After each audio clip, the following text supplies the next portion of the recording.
daawadayaal ku soo dhawaada wararkii ugu dambeeyay ee dunida calansida media ayaa naga daawanaysaan fadlan haddii aad tahay markii kugu horreysa oo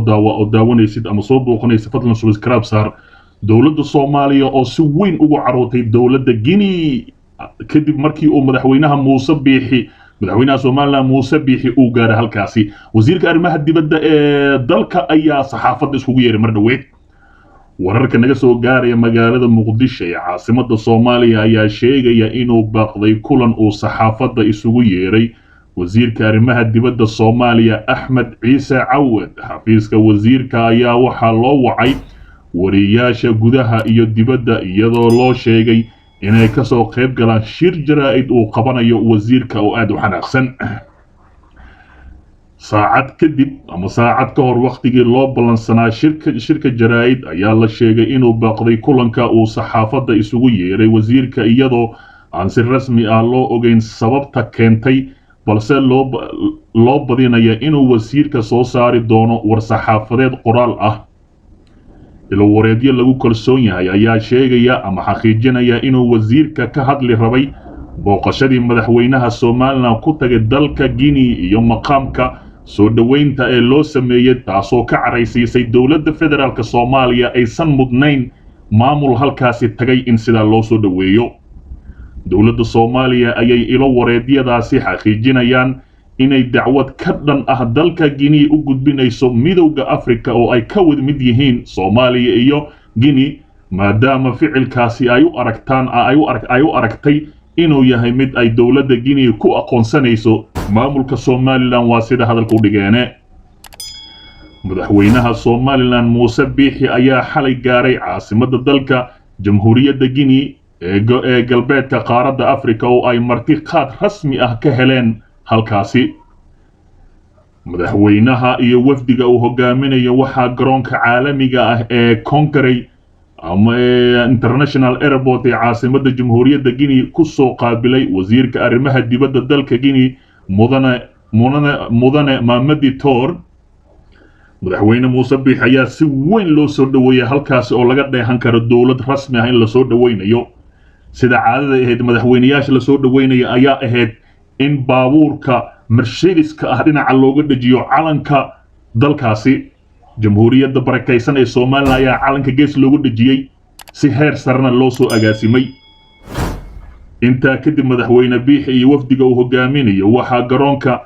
Conakry International Airport laga qaaday diyaarad khaas ah oo nooca qumaatiga u kaca ah ee loo yaqaan helicopter oo si toos ah madaxtooyada toos u geysay madaxweynaha iyo xubnaha wafdiga ee geeyay qasriga madaxtooyada waddanka Jamhuuriyadda Guinea sida uu ku soo waramayo afhayeenka madaxweynaha Maxamuud Warsame Muuse Biixi ayaa helicopter toos lagu qaaday kadibna la geeyay qasriga oo ka degan yahay madaxweynaha dalkaasi halkaas oo si heer sare loogu soo agaasimay sida muuqaal ka aragtaan imanka wixii la sugaba waa wasiirka arrimaha dibadda ee Soomaaliya Mr. Cawad iyo qoraalka uu soo saari doono fadlan wararkii ugu dambeeyay halkan kala soco riwaayado qosol badan iyo sheekooyin halkan kala soco subscribe saar haddii aad ka mid tahayna kumbeelka furo oo like saar wakiilla ka socda hay-adda Amina Baarista u qaabilsan qaramada midoobay iyo sidoo kale wasiirka gaashaandhigga Soomaaliland ayaa maanta kulan aan caadi ahayn waxay ku yeesheen magaalada Hargeysa ee xarunta maamulka Soomaaliland cabdicasiis siciid ayaa warkan inoo faahfaahinaya ciise axmed yuusuf xawar wasiirka gaashaandhigga maamulka Soomaaliland ayaa ka warbixiyay kulan ay magaalada Hargeysa ee xarunta maamulka Soomaaliland kula yeesheen hay-adda qaramada midoobay u qaabilsan Amina Baarista kulankan ayuu sheegay inay kaga wada hadleen sidii wax looga qaban lahaa haraadiga miinooyinka ku jira deegaanada maamulka Soomaaliland kuwaasi oo qarxa isla markaana waxyeello u geysta dadka deegaanka wasiirka ayaa hoosta ka xariiqay inay isku afgarteen hay-adda sidii wax looga qaban lahaa dhibaatooyinka ay deegaanka ku hayaan haraadiga miinooyinka ku jira deegaanada maamulka Soomaaliland isla markaana looga saari lahaa guud ahaan deegaanada maamulkaasi wasiirka ayaa tilmaamay inay jiraan miinooyin iyo sidoo kale haraadiyo hub ku jira deegaanada maamulka Soomaaliland kuwaas oo inta badan waxyeello u geysta dad shacab ah oo ku sugan goobahaasi halkay marayso oo ah meel fiican lala soo gaarsiiyey waxaana dowladda Soomaaliland oo hogaaminaya madaxweynaha Jamhuuriyadda Soomaaliland mudane Muuse Biixi Cabdi ka go'an in ummadda reer Somaliland ay ka badbaadaan khataraha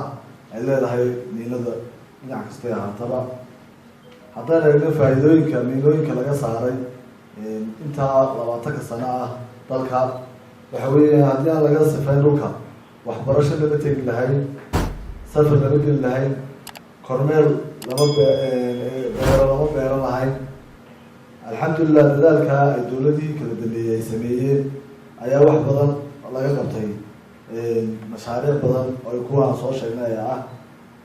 waxyaalaha waxaa naga caawiyey oo intaa dowladda 20 sano garab taagnaa hay'adaha miinooyinka ku shaqada amba ka saara ugu horeyso hay'adda Hello Trust waxaan aad ugu mahadcelinayaa hay'adda Hello Trust oo hawl weyn oo aad baaxad leh ka fulisay dowladda Somaliland dhammaan gobolada dalka oo dhan iyadoo haysata shaqaalaha ugu badan ee hay'adayso ku dhawaad shaqaalaha 600 oo shaqaale ah oo uga mahadcelinaynaa haddaynu soo qaadno King's College London oo iyagu sameeyay oo qalab cusub dalka keenay oo ku tijaabinaya waxaan uga mahadcelinayaa qalabka cusub ee dalka keenay dhammaantiin aad baad mahadsan